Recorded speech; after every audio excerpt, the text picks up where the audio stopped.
Welcome back to Air Quality Matters.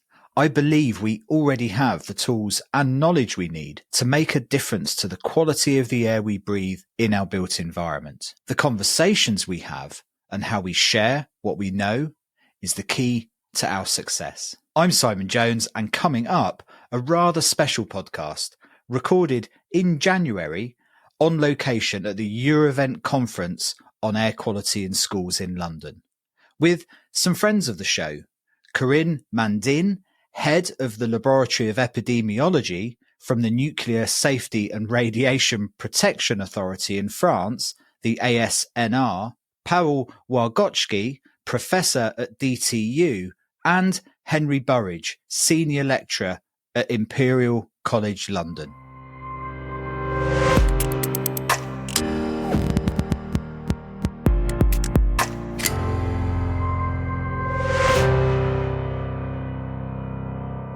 Air Quality Matters was delighted to bring the podcast on the road for its first of many this year formal outing on site live from one of the important air quality events of the year. Eurovent, in partnership with CIBSE and BISA, organised an outstanding lineup of speakers for an afternoon and evening of discussion and collaboration on air quality in schools, with contributions not only from my guests on the podcast, but also the likes of Sani Dimitropoulou from the UK Health Security Agency and Kath Noakes from Leeds, and many more. They came together under the umbrella title of Breathing Achievement into Every Classroom, with presentations and discussions from the what we know now to the what do we do next. On that note, myself, Corinne, Paweł and Henry sat down to talk about the themes of the day, bringing together in conversation their vast wealth of knowledge on the subject, from decades of monitoring through the French Air Quality Observatory to cutting-edge research from schools today. If you're interested in air quality in schools,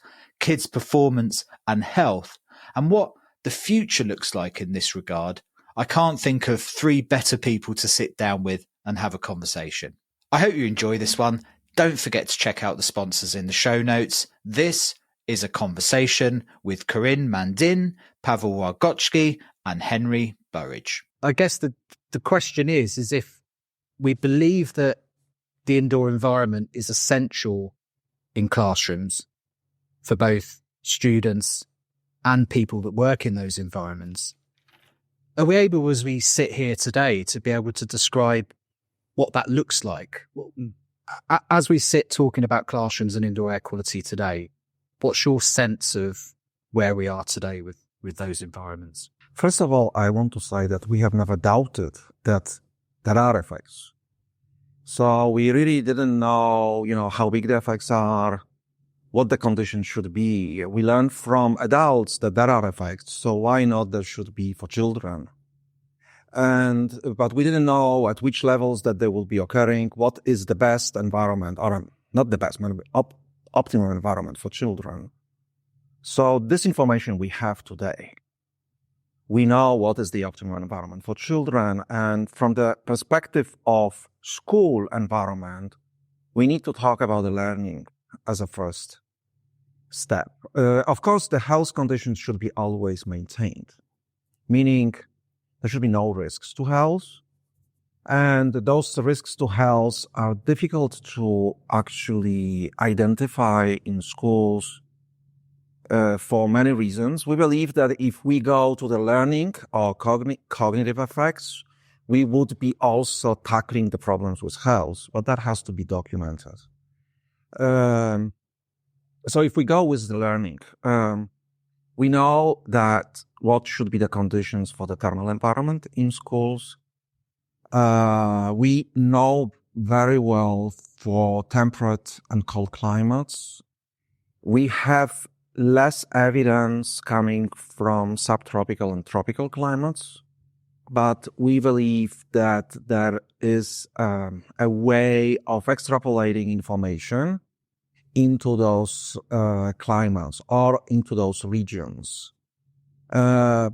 We have to admit that these are less wealthy regions, and then the schools probably suffer from many more problems. But overheating and climate change creates a huge challenge for particularly those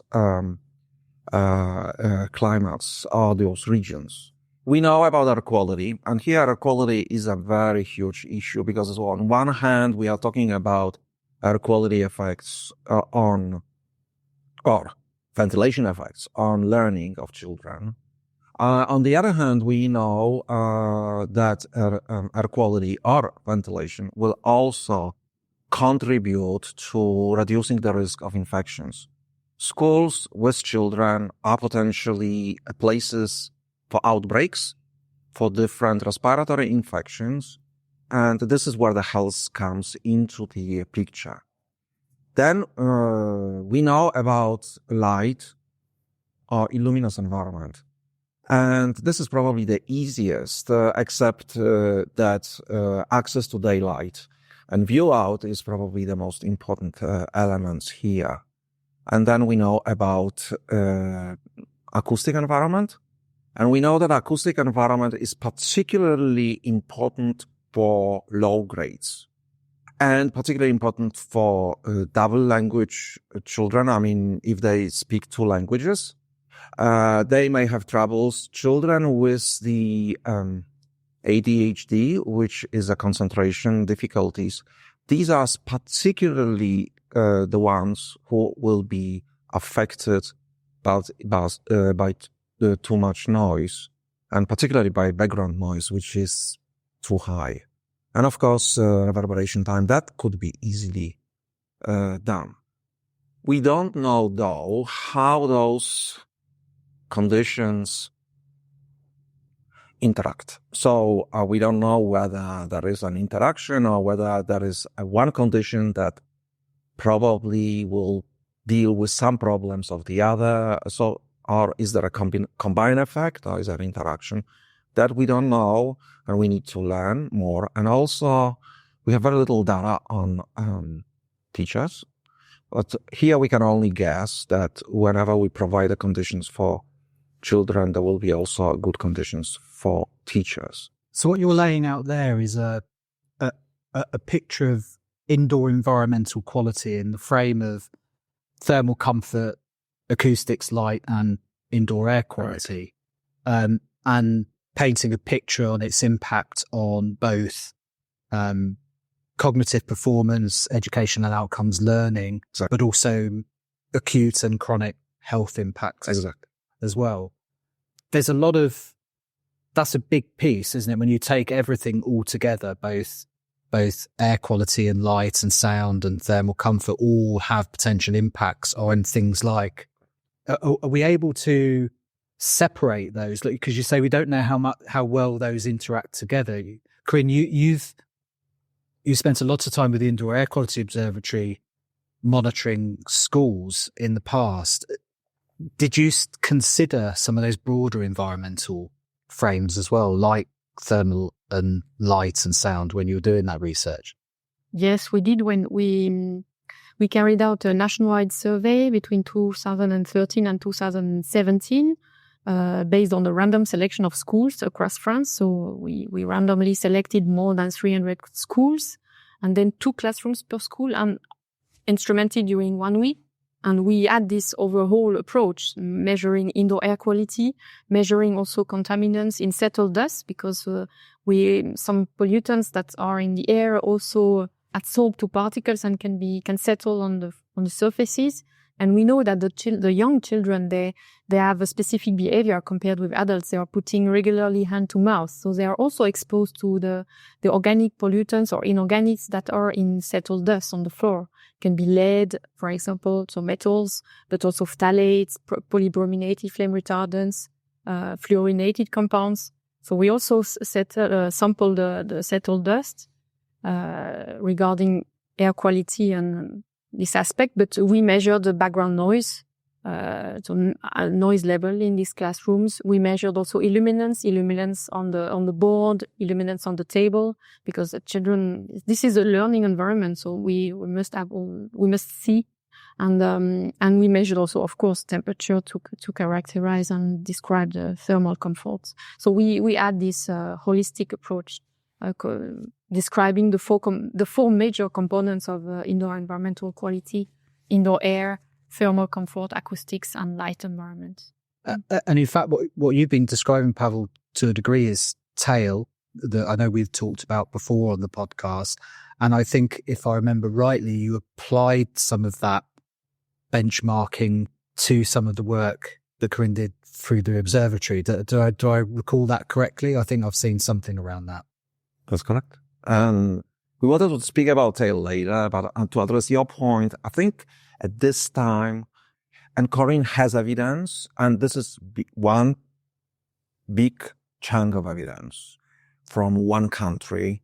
There is some evidence from other countries, but we haven't been able somehow to put together sort of a database or a sort of an overview.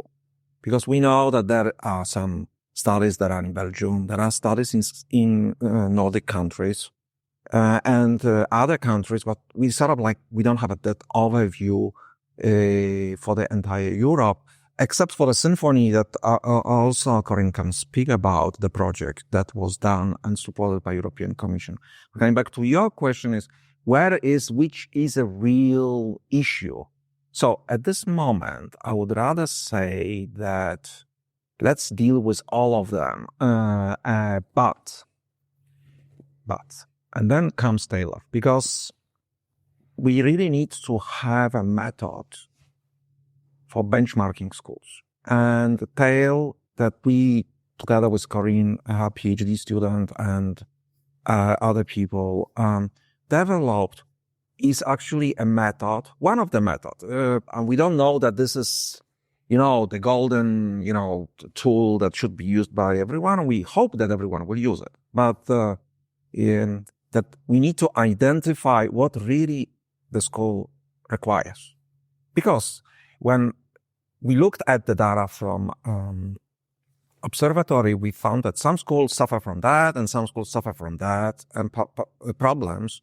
And this is not like across the board that all the schools would require the same solution. Yeah. So this is what I want to make point, is that sometimes in thinking about the solution to the school problem is that let's do for all schools the same solution. This is not the case, because I came up with an analogy last few days ago. If you go to a doctor, what does he do with you?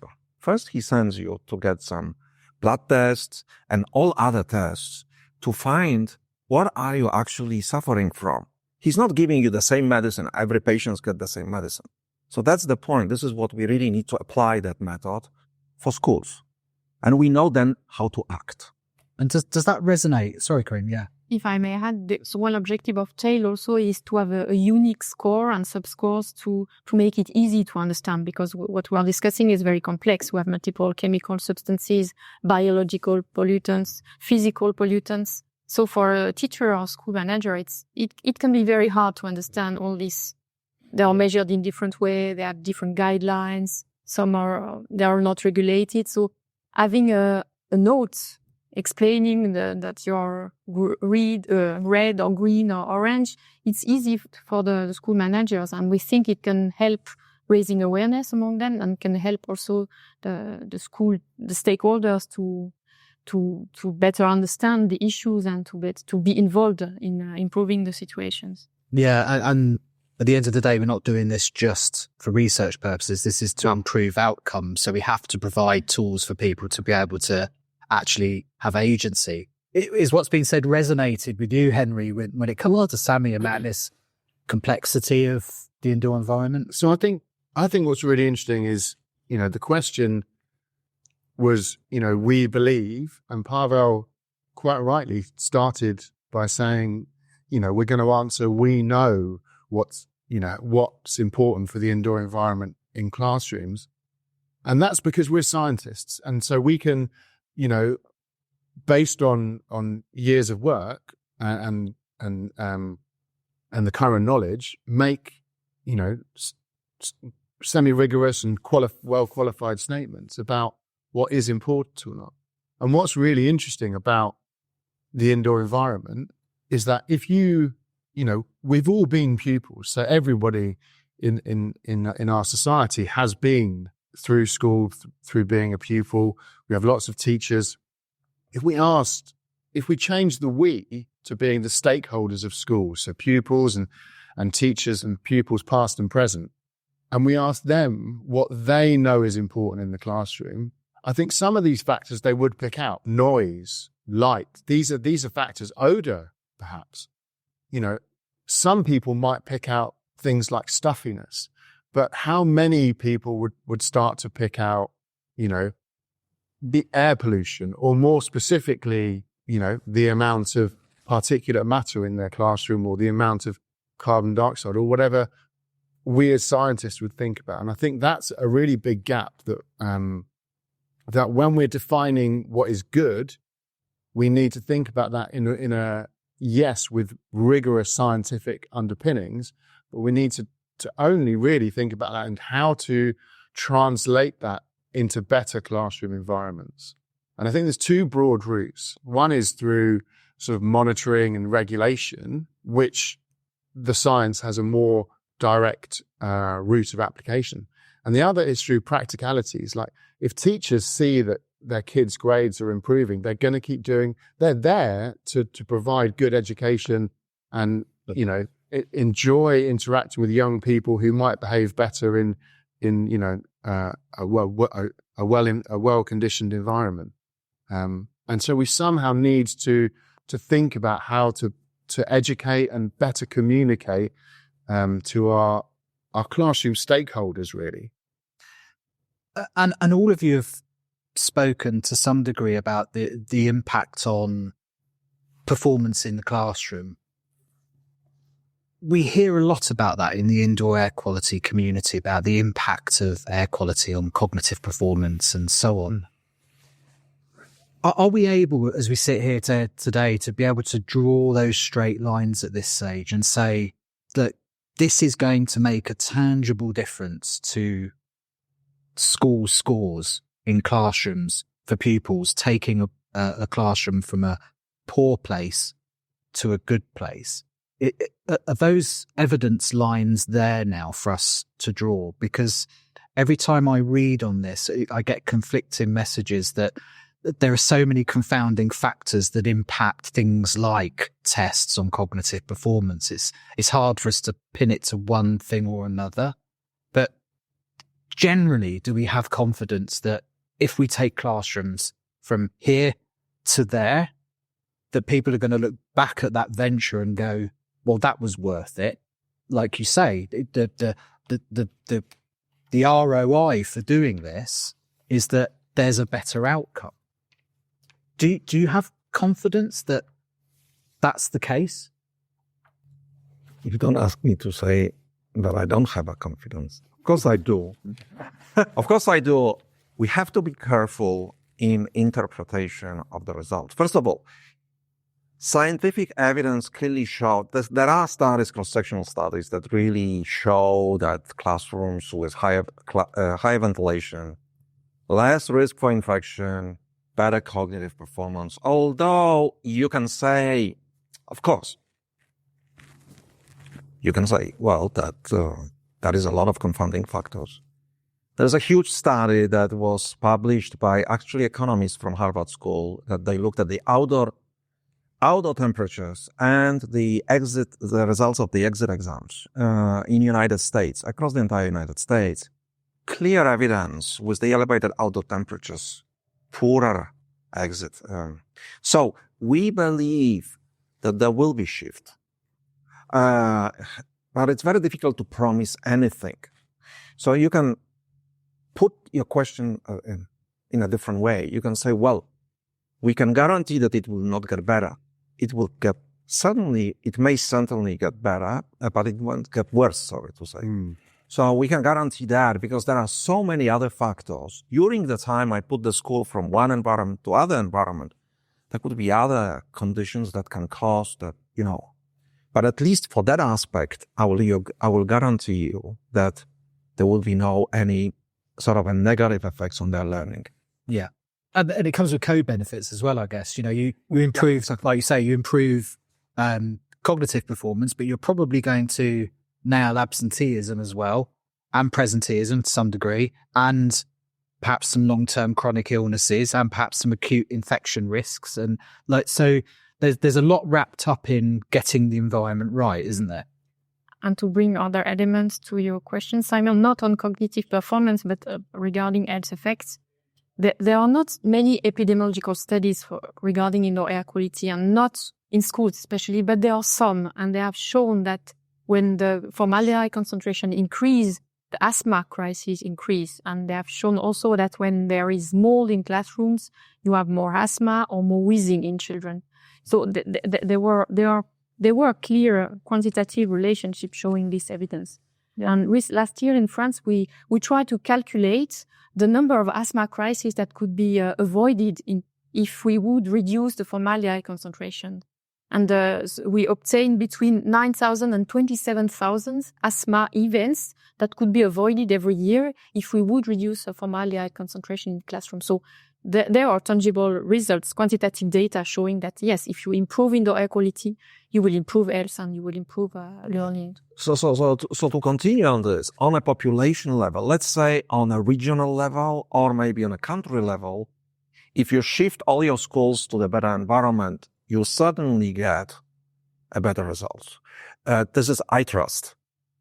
Yeah, difficult to say, but I mean, I trust that it will happen.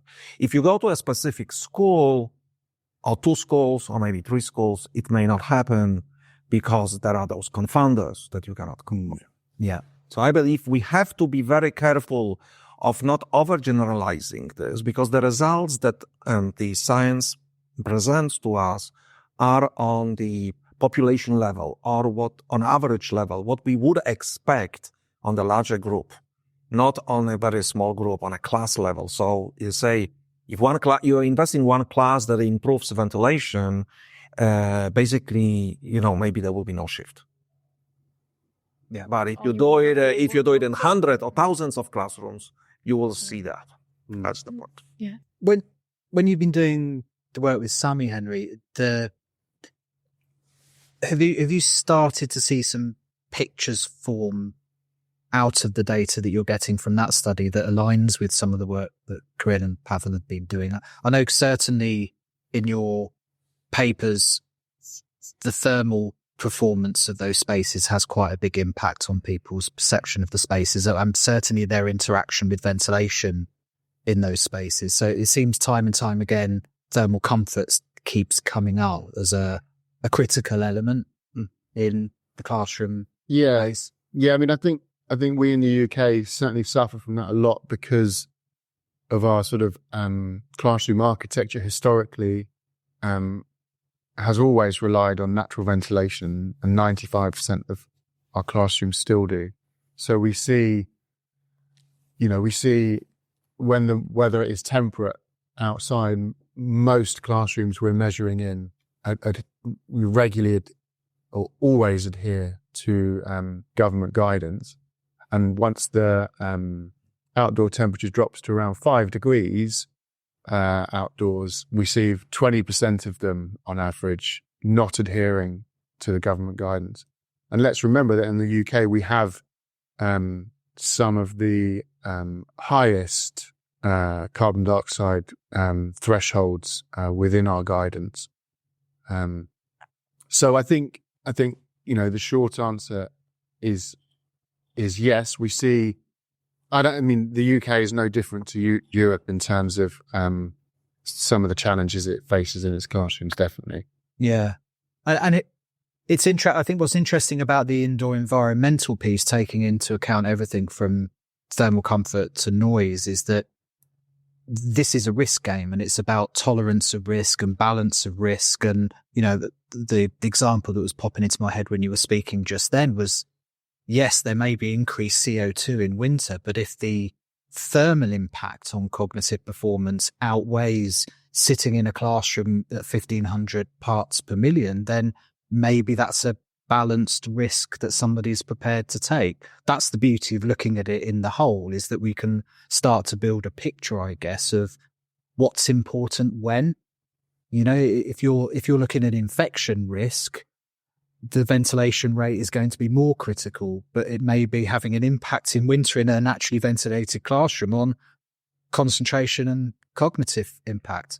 I just had Jack Harvey Clark on the podcast talking about acoustics, and it was fascinating. You know, sound is the second single largest environmental risk we face to our health. Yeah. And there, sound and acoustic discomfort and annoyance is an incredibly complex beast that I don't think many of us in the air quality community have any sense of at all. So I think classrooms present a really interesting picture of balancing risk and trying to understand what we're trying to protect against, the harm and the benefits. If I may chip in, I think you're absolutely right that maybe thermal outweighed the air quality. I just want to point out one important issue is we can see, we can hear, and we can perceive that it's warm or cold. We don't know whether there is a lead, PM, pathogens, and so on in the air. That we don't know. Neither whether they are children or these are adults. And this is what you are saying actually later, is that it's easy to get an action going, you know, for the aspects that we can perceive. So if the teacher knows that it's warm, okay, I mean, I do something. But if the teacher doesn't know whether there are pollutants. So air quality to me is really a challenge here and is very, very important in that sense. So I would call maybe thermal, acoustic, and light as the acute, sort of immediate, and then air quality as delayed.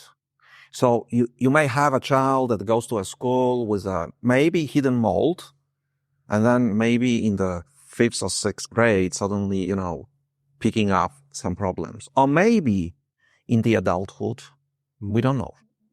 So I think this is a very important issue because they will pick up that, and then it will be shown later in their life. However, with the study that I mentioned from Harvard, I mean, it's from US. It's a Harvard group that analyzed the data.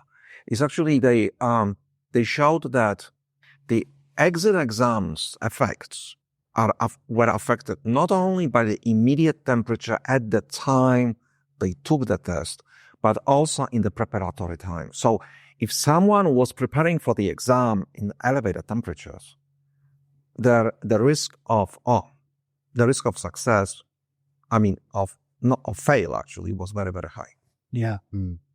So there is also a delayed effect on the thermal. And of course we know children, when they are in a very hot environment, you know, they lose the concentration and, you know, they are very difficult to control. We know that studies from Professor Wyon, studies from 70s in Sweden, also I think in UK.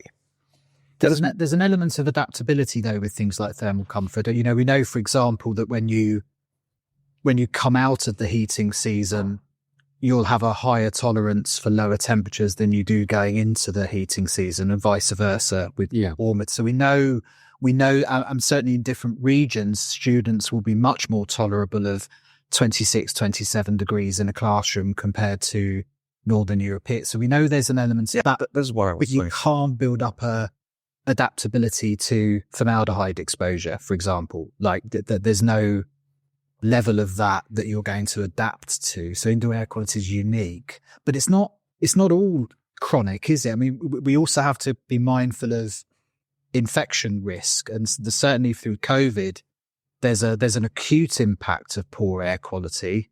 I know it's incredibly difficult, and there's a whole other podcast needed to talk about that, but. And we should not forget carbon monoxide from conditions. So normally in schools, there is no heating equipment anymore, no combustion anymore. But who knows? In some countries, they are still using some portable heater that may emit carbon monoxide. And I want to chip in on this adaptability. I agree. So someone who is living in a warmer environment will be adapted to the higher temperatures, but they will be exposed also to the higher temperatures above their adaptability level. Yeah. Because the environment will cause that there will be higher temperatures. So I think it's extrapolating to, it's just the level. Yeah. The effects will be there, but at different level. So we should not believe that the fact that you go, I don't know, to the sub-Saharan or whatever environments because people are adapted to 30 degrees, they will suddenly work very well, or learn very good in school because they will be having in school 35 or 40 degrees that we will never have. Yeah. So that is the issue here. While I have you, I just want to borrow your attention for a minute to tell you about Erico, a partner of this podcast. In fact, I worked for Erico for over 12 years, so I can speak with some authority here. With over 40 years of expertise, Erico has undoubtedly established itself as a market leader in DCV technology. That's demand-controlled ventilation. Their mechanical extract systems dynamically adjust airflow rates based on real-time needs, and their MVHR systems further enhance energy savings by recovering heat while delivering fresh, filtered air, both creating comfortable and sustainable environments. Their advanced solutions are tailored for residential, commercial, and educational settings, ensuring optimal indoor air quality and energy efficiency. As part of the Aldis Group and based in Paris, France, Erico continues to innovate and set benchmarks for the industry. Their solutions seamlessly integrate into buildings, providing intelligent, efficient, and reliable ventilation tailored to the unique demands of each space. With a global footprint, Erico, as part of the Aldis Group, are a powerful partner in securing good indoor environments and are well worth checking out. Links are in the show notes at airqualitymatters.net and, of course, at Erico, spelt aereco.co.uk. Now, back to the show.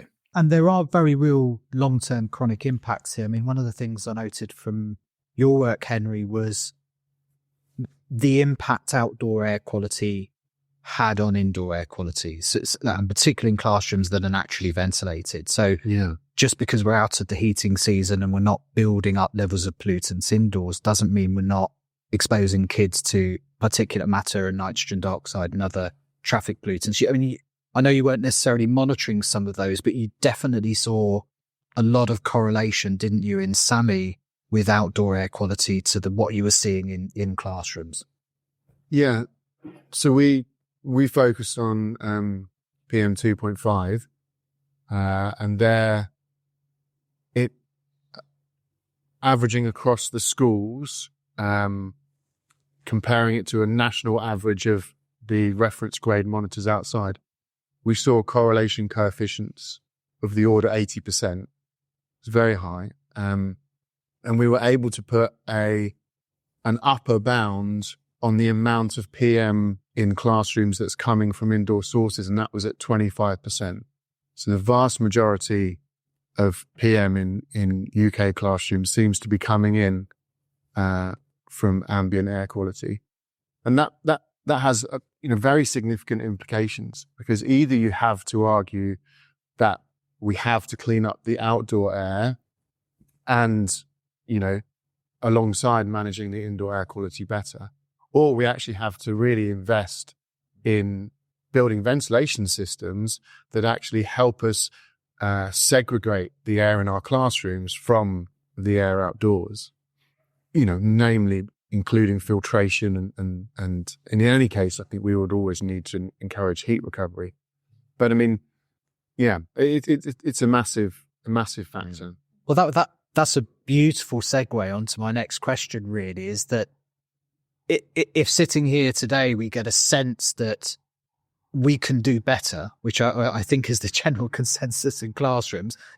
Not all classrooms all of the time are bad. I think all of the studies show that we can do very well in certain situations, but there certainly seems to be some road to cover to get to where we need to do. From your work, Henry, in SAMI, what's that telling us about possible pathways for us? If you're sitting on a stock, as you say, that's the majority of it is naturally ventilated, probably older in nature in some circumstances as well. What are the kind of things that the research is showing as the possibilities for what's next? So I think so I'm married to a teacher, and so I always really struggle to see the importance of air quality in schools in isolation of all the other challenges that they face. But I've sort of, over the recent few years, decided that actually we do need to, as the air quality community, take recommendations to the table. They're not necessarily what we definitely think should happen, but they're saying if we want to improve air quality in classrooms, this is what we could consider doing.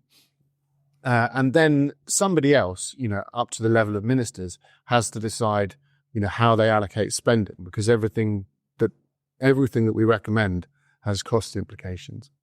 But I think in the UK, I think one of our first things is to advocate for more ventilation provision in classrooms. And the trouble with doing that naturally is that there's massive energy costs associated with doing that. So it needs some real thought as to whether the right thing is to bear that ongoing energy cost, which comes at a school level, of course, or to invest in building-wide mechanical systems, the funding of which, naturally would have to come at a government level. And these are the sort of challenges that I see us facing. I think what we definitely have to do is keep routine monitoring of classrooms as a priority. And Paweł talked earlier about, and I think quite rightly, we can't guarantee what will happen when we improve air quality. We can guarantee that if things are done sensibly, there should be no negative consequences. And I think that's a really good starting point. But if we're monitoring things, we already have, and I'm sure other nations do, we have the National Pupil Database. But if we are encouraging or implementing better air quality in schools in a way that we can see it in monitored data, then we'll be able to compare these very large-scale statistics against things like the National Pupil Database, National Health Records, and then we start to have the statistical power to be able to say what we can and cannot evidence as being associated with changes in indoor air quality. And I think all we need is to get onto that footing of positive implementation with evidence of the impact, and then we'll be in a sort of reinforcement cycle. And then it will be very easy to encourage governments to invest large-scale funding in improving classrooms. It shouldn't be a difficult thing to do, but we just have to have the evidence to encourage that funding. And I suppose at that kind of scale, Corinne, you're bringing epidemiology into it as well. We're starting to have the scale to really understand cohorts at a national level. Exactly, and pairing with health record is starting in many countries because now it's better and better recorded. So the first need I identified was exactly what you say, Henry, the need to monitor more routinely, because if we don't monitor, we don't identify the problems. We need a thermometer to identify if it's going wrong.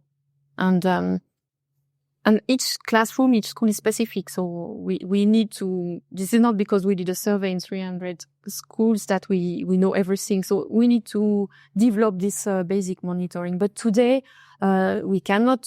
each classroom cannot do the monitoring we did during our school survey because it was quite expensive, with active sampling. It means pump, checking the flow rate. It cannot be generalized easily. So we need, as people involved in this field, help identifying a short list of indoor pollutants that can be measured easily, that can be measured in an affordable manner. For outdoor air quality, there is today a short list of outdoor air pollutants that are regulated. There is outdoor air quality index. We need to do the same for buildings, for our classrooms. Short list of pollutants with protocols to measure them. We need to help people choosing the best sensors. We need to raise awareness among stakeholders, but also help them to set this monitoring.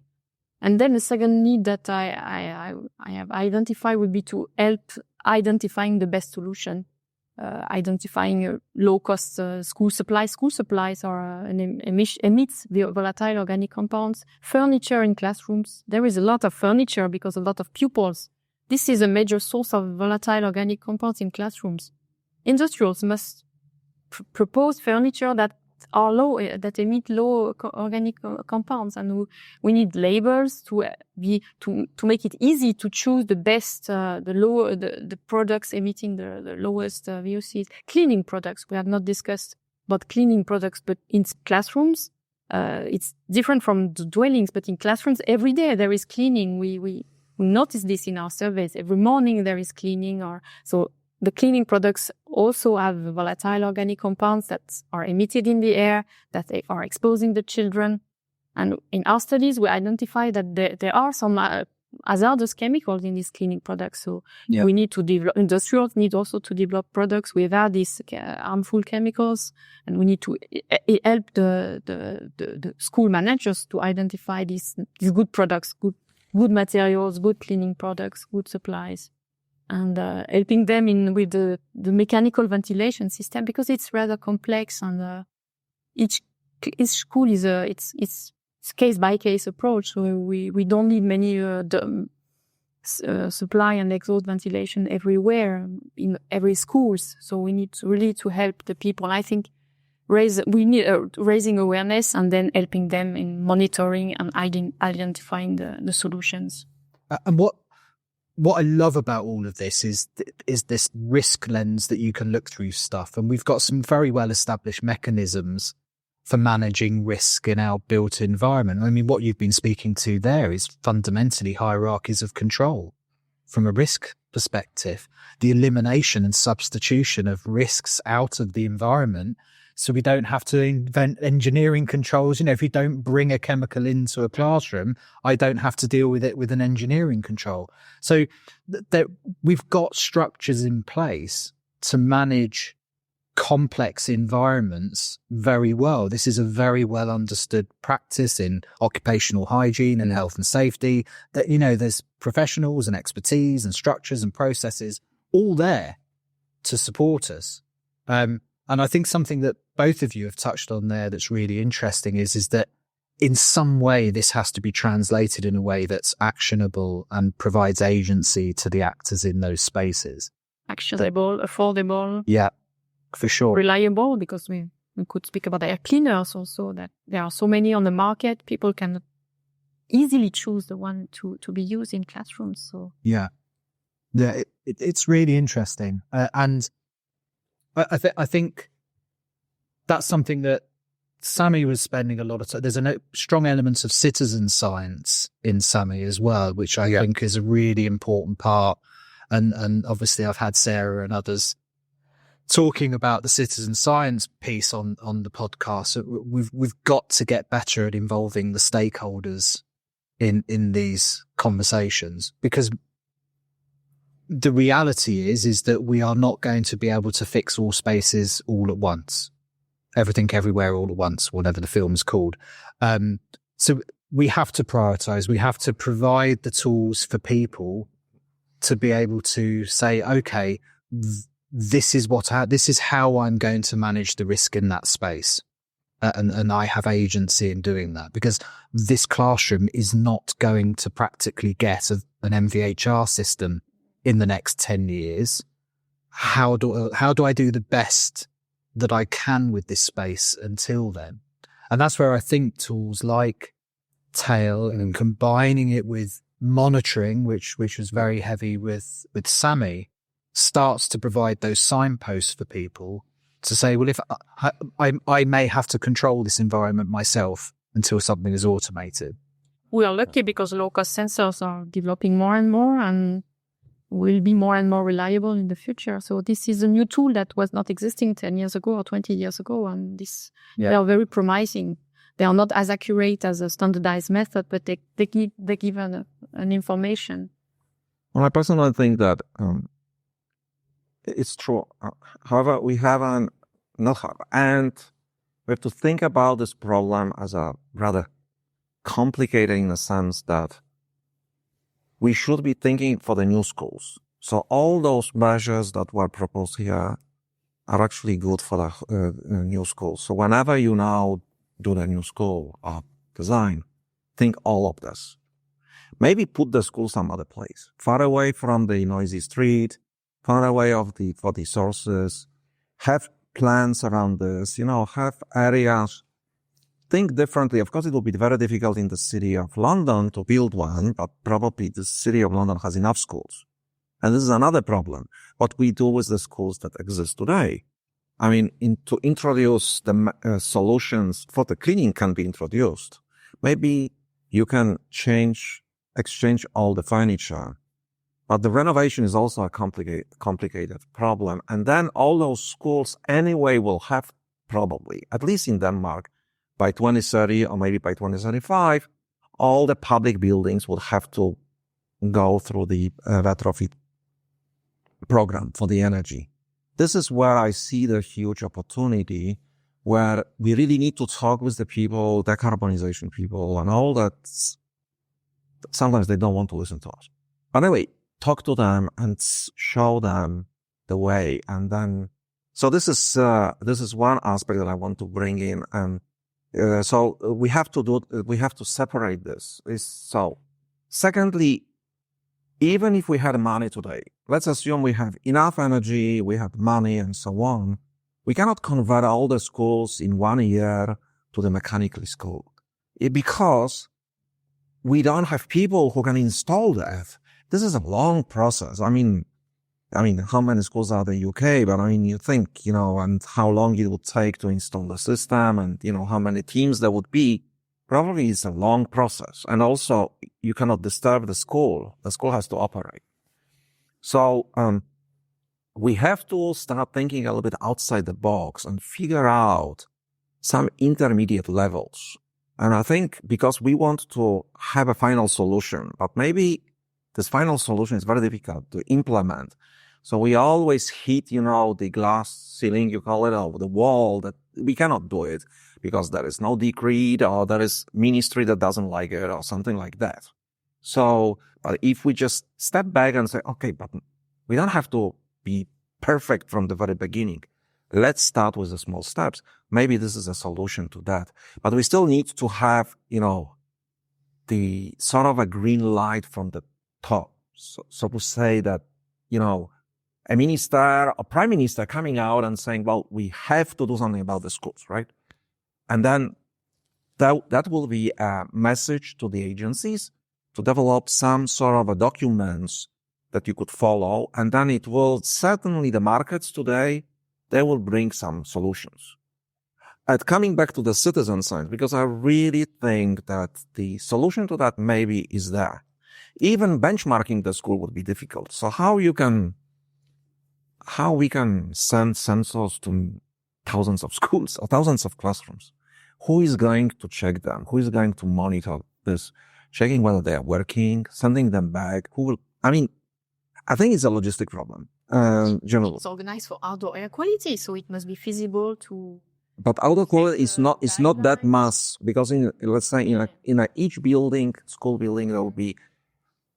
I think it is possible. I just want to come back to this. So in each building, you'll have like maybe 10, 15, 20 maybe classrooms, and then we have one janitor who has to take care of this. So I don't know whether he's already busy or she or whatever.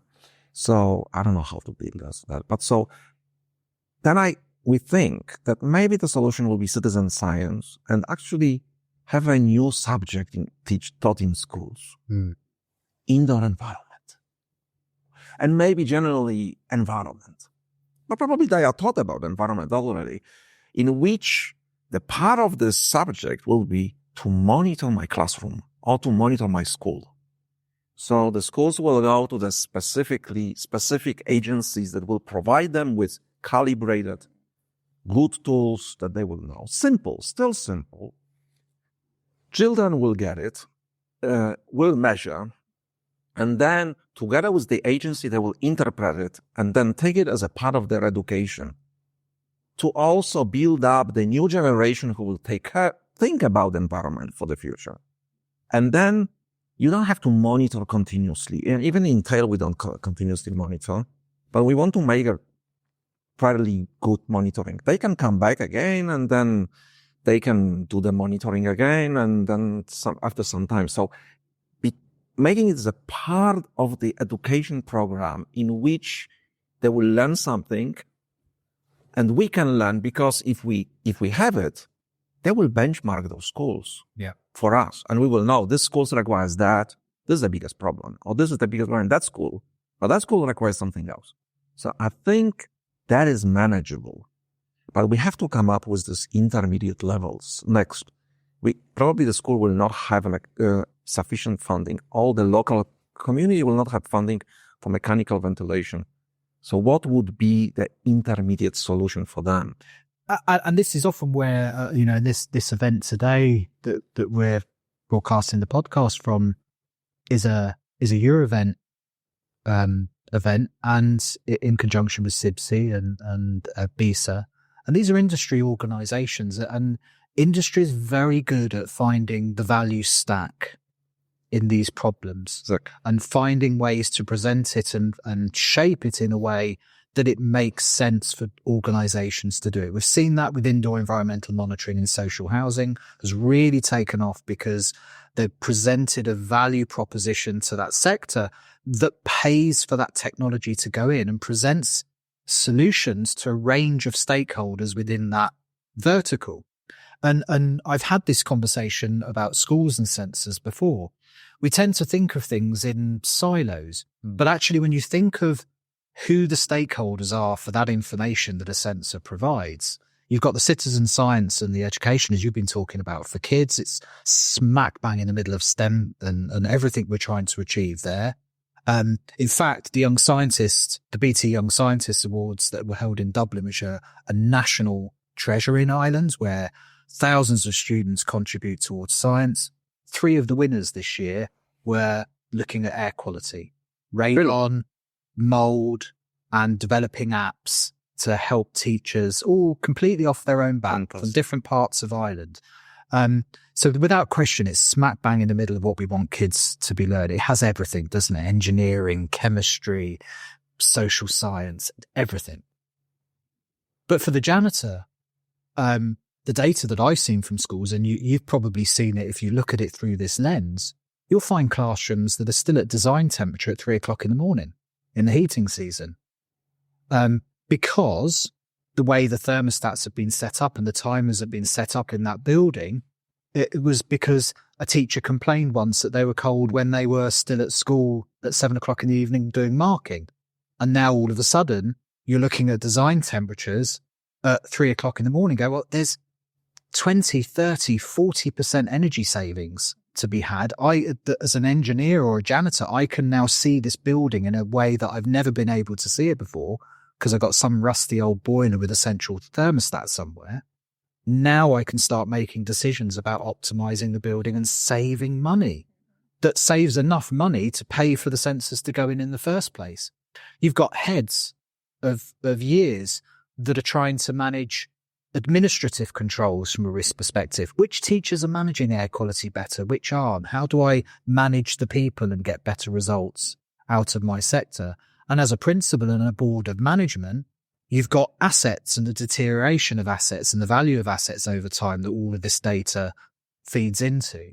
And you start piling that value stack together, and all of a sudden, putting in 20 or 30 sensors into a school looks like an absolute no-brainer and may pay for itself and give us all the advantages that we're looking for from a managing air quality and cognitive performance perspective.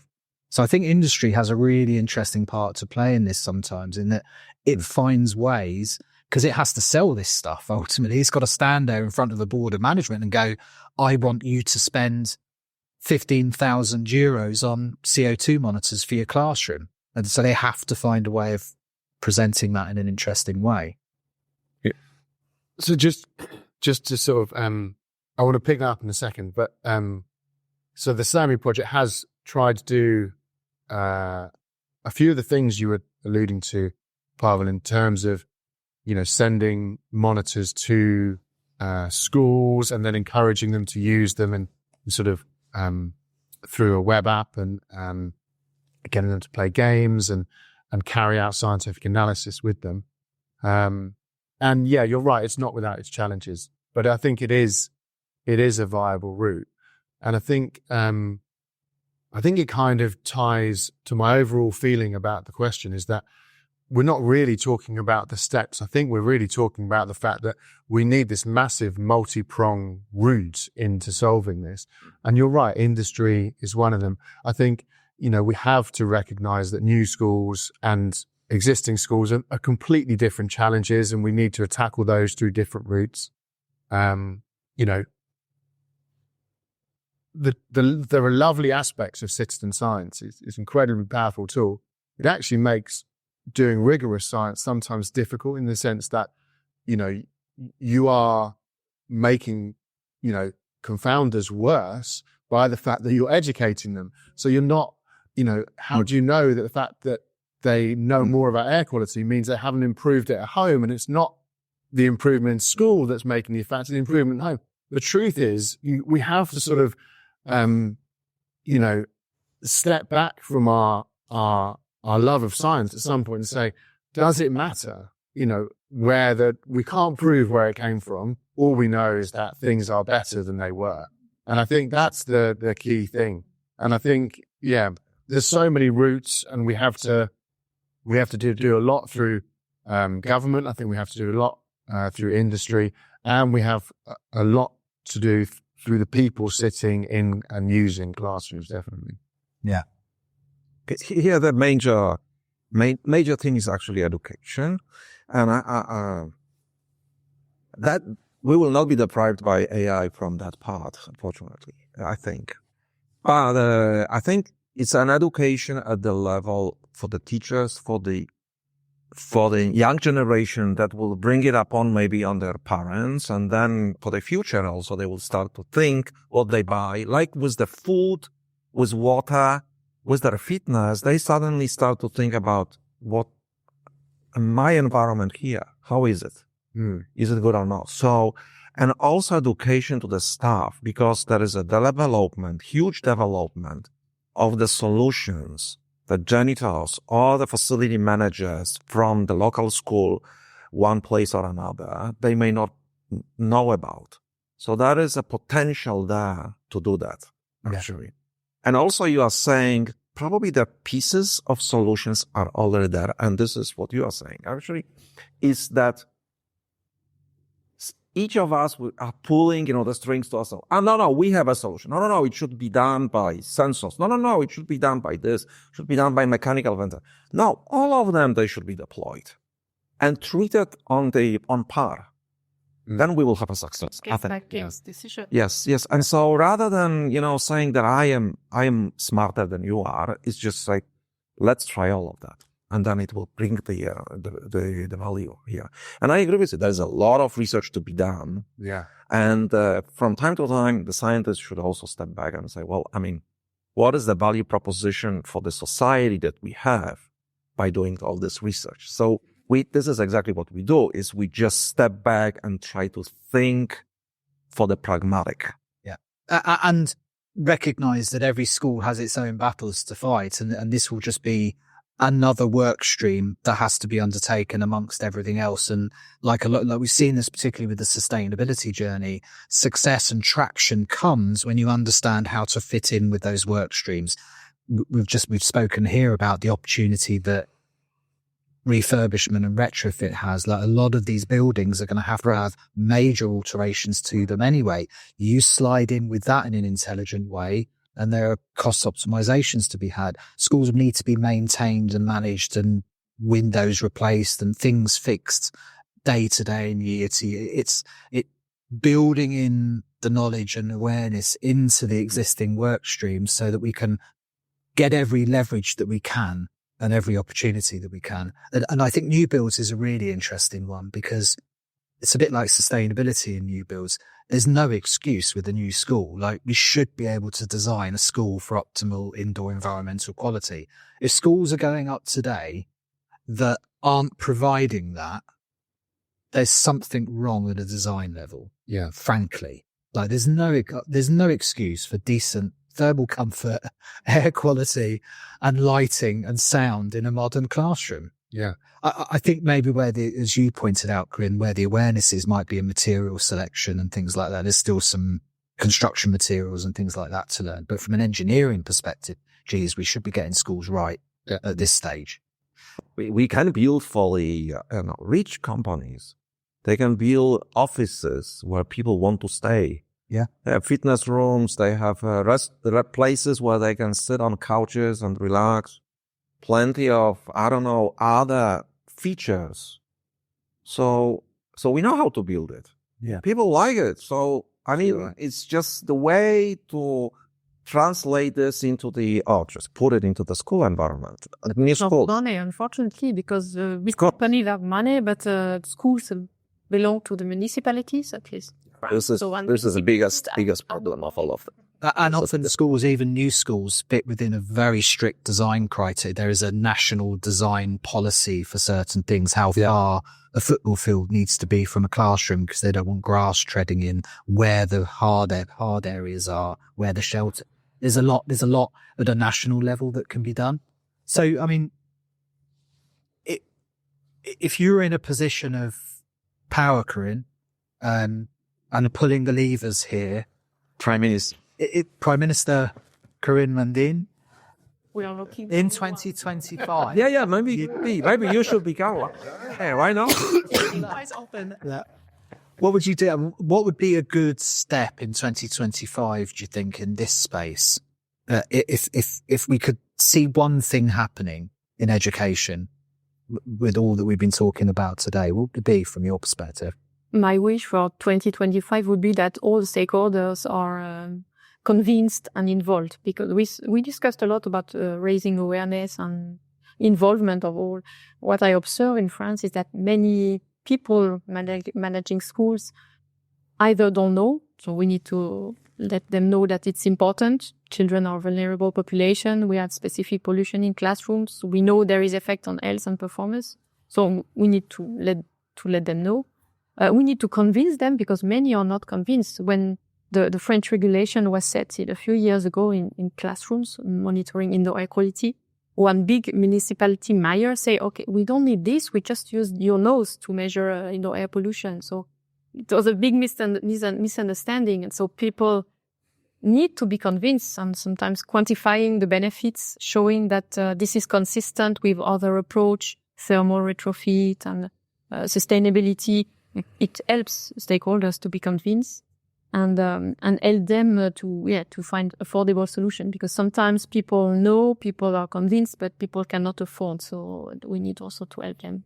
So if everybody is convinced, I think we can do many things, but if it's not important or perceived as important, nothing will be done. And that's a really important point. And I think one of the big challenges of something like air quality, and I was only having this discussion last week around social housing. The reality is that indoor air quality is a luxury to be able to think about if you're trying to put food on the table or heat your home. And for many schools, the priority might be, we don't have enough teachers, or we've got a pay dispute going on, or, that building's fault, so the challenge here is ratcheting it up high enough up the priority that it means something to people, that this is important to spend some time. Yeah. Essentially I completely agree with Corinne. And I think the way I would phrase it, rather than ratcheting up the priorities, I think it's about making sure it's raised in people's awareness, and then they can prioritize for themselves. We can't tell them that indoor air quality is more important than, something that's earning you money and is, degrading your air quality. That's has to be their choice.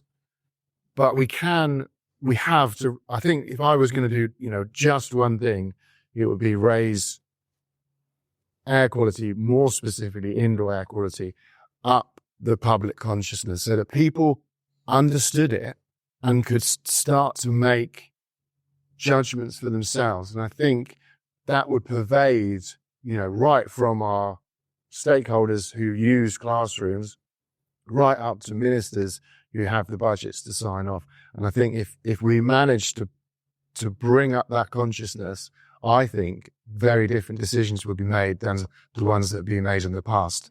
And what more motivated a group of people than parents of children Exactly. to understand the importance of this subject matter? Yeah, right. So you've got an important sector. We know children are the most vulnerable when they're young to air quality and so on. But we've got a stakeholder group that supervises and manages them that are really bought into this naturally, which I think, is something we could be leveraging more. Yeah, we have to not only highlight the risks, but also emphasize the benefits. It's not just about, your child might be less sick. It's also about, they could come home from school happier, and they're likely to come home with better grades. And that's what's going to motivate, the parents as much as it would motivate the teachers. And I meant to say this earlier, and I'll come on to you, Paweł, just a second, but it's an old trope of air quality, and that is that all you have to do is be in the space and breathe to get the benefits. Mm. So much of what we're trying to attain when it comes to things like academic performance requires buy-in at a very high level by students and teachers and so on. Think of the effort that teachers go in training and all sorts of things, and environment to try and eke out another few percentage in performances in test scores and so on. And they have to put an enormous amount of effort in every year to do that. You fix air quality once and everybody just has to be in the space passively reaping the benefits. This is the advantage of air quality, I think. But just very quickly on that, I don't know how much education do we provide when we're training teachers? Do we teach them about the indoor environment, classroom environment? Well, certainly not air quality. And in the UK, I don't know about, in Europe. And I think that's just a key thing that needs to change. Yeah. What about you, Paweł? So, I completely agree with that. I want to come back what you said in the beginning, that the school is a very, very special environment. It's just amazing environment where you can do a lot. Maybe use this later in other buildings or in other projects and so on. But actually, this environment requires people from across the board, from different disciplines. So you need to have a department of education, you need to have a department of health, you need to have a department of energy, you need to have a department of building. They need to sit down and really think how to solve that issue. So it's not like the school has to, save money because they need to employ new teachers. And then suddenly the ventilation is poor. I don't think this is this is the way. So really what Corinne was saying is it really requires that there is a willingness at the level of people who take decisions to sit down and talk problems. Then also for the things that maybe for the scientists, young scientists, I think we have seen that schools are bad. We don't need more research on this and more measurements. We need solutions. So I think that will sell much better. So everyone can document now with a sensor that the school is performing poorly, but how to solve this? I think that is the question that we should solve. And that is one important joker in all of this, I believe, is a mental health. Mm. And the mental health, that is really, it's like a new epidemics. Pandemic, so to say, among especially young generation. And we really need to have more research to document what is the role.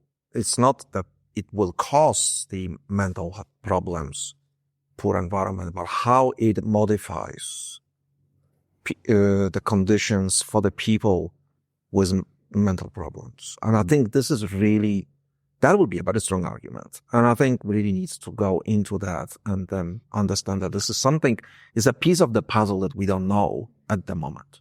Yeah. Yeah. So that is, this is probably 2025, but only until June. And then after June, I will have something else.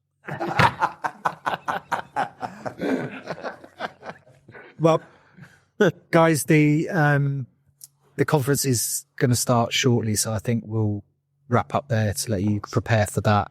Paweł, Corinne, Henry, thanks a million for your time. Thanks for having us. I mean, it was very enjoyable. Cheers. Thanks for listening. Before you go, can I ask a favour? If you enjoyed the podcast and know someone else who might be interested, do spread the word and let's keep building this community. And do check out the YouTube channel by the same name and subscribe if you can, as there will be additional content posted here quite regularly. This podcast was brought to you in partnership with ACO, Ultra Protect, Imbiot and Erico, all great companies who share the vision of this podcast. Your support of them helps their support of the show. Do check them out in the links and at airqualitymatters.net. See you next week.